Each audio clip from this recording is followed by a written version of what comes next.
Je voudrais sans la nommer vous parler d'elle, comme d'une bien-aimée, d'une infidèle. Une fille bien vivante qui se réveille à des lendemains qui chantent sous le soleil. Moi je me dis, tout le monde est d'accord pour dire dans ce pays qu'il faut réformer. Les Italiens réforment comme des fous. Les Anglais ont juste fait péter l'éducation nationale britannique parce qu'elle ne fonctionnait pas. Personne n'a rien dit et aujourd'hui ça marche mieux. Vous imaginez en France si on avait été jusque-là. Et pour cette petite loi El Khomri qui ne va pas changer grand-chose à notre quotidien, on a vu cette mobilisation assez outrancière de Sud, de la CGT. Je me dis le jour où on va vraiment vouloir réformer ce pays, mais qu'est-ce qu'on va faire? Il y aura des barricades dans les rues, ça va être totalement fou. C'est ça qui m'inquiète davantage. Comme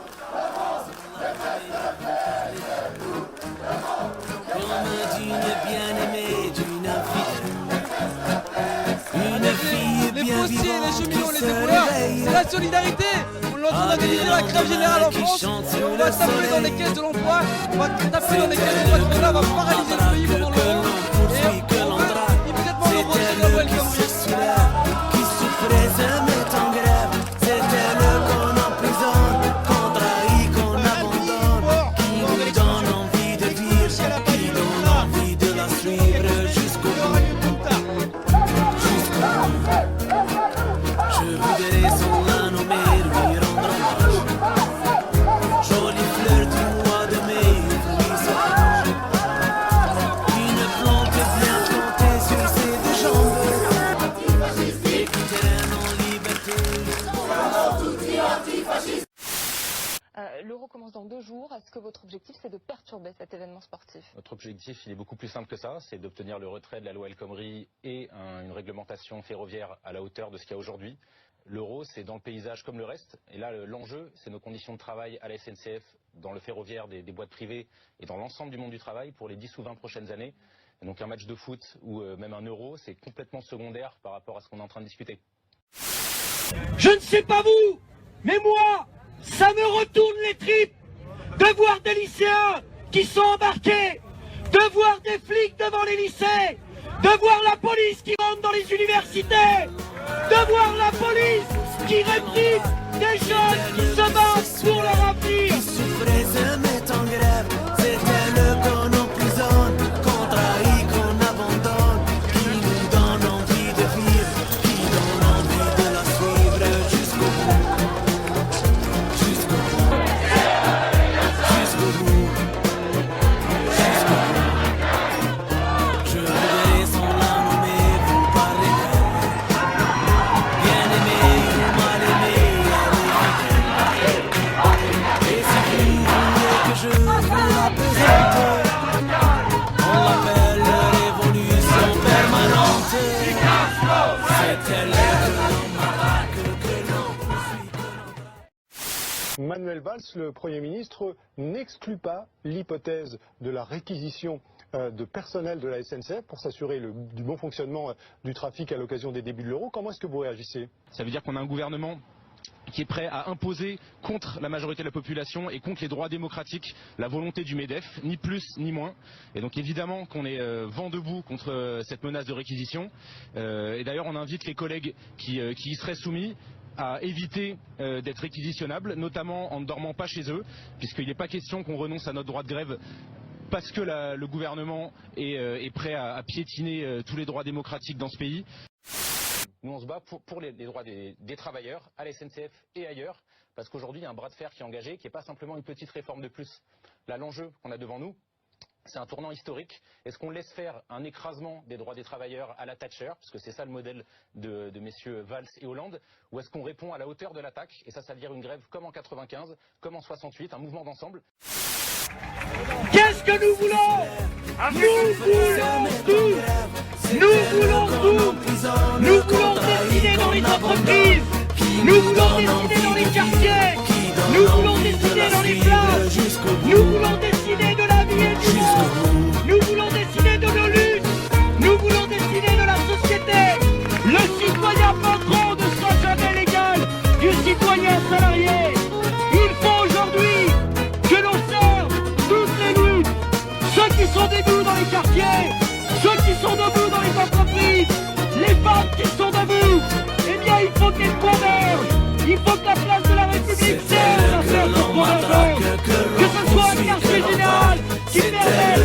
s'occuper des entreprises, s'occuper de l'emploi au niveau de la région parisienne.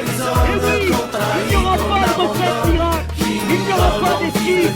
La grève générale, elle est nécessaire et indispensable. La grève reconductive, elle est nécessaire et indispensable. Jusqu'au bout, jusqu'au bout, jusqu'au bout, jusqu'au bout, jusqu'au bout. Hola, un mensaje para sostener a los camaradas de ISAR en su campaña para las elecciones. Aquí en Francia somos en lucha en contra de la reforma laboral del gobierno de izquierda. Izquierda. Estamos en los ferrocarriles, somos en huelga desde un mes, aquí en la estación de Saint-Lazare, en París. Y es la misma lucha en todos los países europeos en contra de reformas del patronato y del capital para derrotar a los trabajadores, y nosotros seguimos a luchar. Y entonces un soporte y un abrazo fraternal a los camaradas de ISAR para cambiarlo todo. C'est la seule liste qui dit clairement que ce qui permet de changer les choses, c'est de compter sur nos propres forces. C'est nos luttes à nous, les jeunes, les travailleurs, les chômeurs, les précaires, ceux d'en bas en un mot, quoi. Et aujourd'hui, ce qu'on voit en France avec la mobilisation contre la casse du code du travail, c'est que on est en train de faire trembler le gouvernement. Et ce qui lui fout une trouille, une peur bleue à ce gouvernement, c'est la peur de la grève générale. Et ce qui est en train de changer, c'est qu'il y a des centaines de milliers de personnes, des millions de gens en fait, qui se disent que en se mobilisant, on peut changer les choses. Et il y a eu un changement de climat radical dans le pays. Il y a quelques mois, il y a de ça 6 mois, à la fin de l'année 2015, la France était le pays le plus à droite de l'Europe, avec une extrême droite à 25% et un gouvernement qui imposait un état d'urgence, en interdisant tout simplement les manifestations. Qu'est-ce qui a changé? Qu'est-ce qui a permis qu'il y ait ce changement de climat? C'est des centaines, des milliers de toutes petites grèves, de toutes petites luttes éparpillées, mais qui, petit à petit, ont fait monter la colère. Et quand le gouvernement a fait la réforme de trop, a commencé à s'en prendre au code du travail, toute cette colère accumulée, elle a débordé. Et il y a eu des actions, des grèves, des bagarres exemplaires avec, par exemple, les raffineries. Quand les raffineries ont été en grève, on a bien vu, tout le pays était au bord de s'arrêter, plus d'essence, plus de possibilité de se déplacer.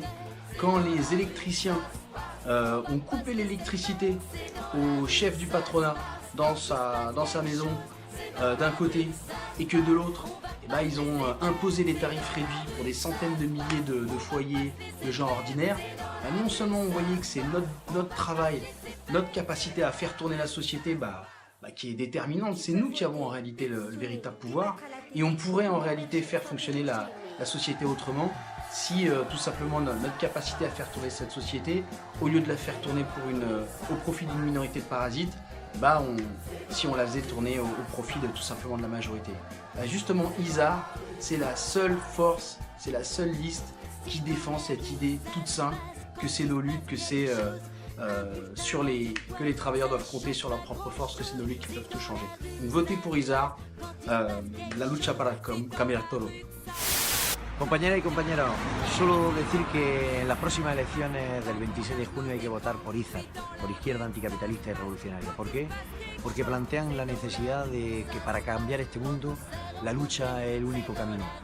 Todos los que nos venden el hecho de que son a través de pactos, a través de las instituciones, a través de las elecciones, intentan encontrar atajos para evitar un problema fundamental, es decir, que los que detienen hoy la riqueza, los que detienen hoy los medios de producción, eso no los quieren soltar. Y la única forma para que los suelten es cuando los trabajadores, los jóvenes, en un momento dado dicen, aquí hay, esto ya no puede ser más. Queremos reconstruir otro tipo de sociedad. De hecho, llevamos más de 3 meses hoy en Francia luchando contra una reforma laboral. La victoria de la juventud y la clase obrera francesa contra la reforma laboral permitirá y tendrá un saqueo, un eco fundamental a nivel europeo si nosotros ganamos.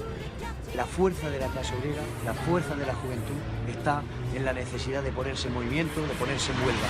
Y de hecho, es esa fuerza, esa victoria, tiene consecuencias enormes. Hoy, votar por la lista de Izquierda Anticapitalista Revolucionaria es defender esa opción.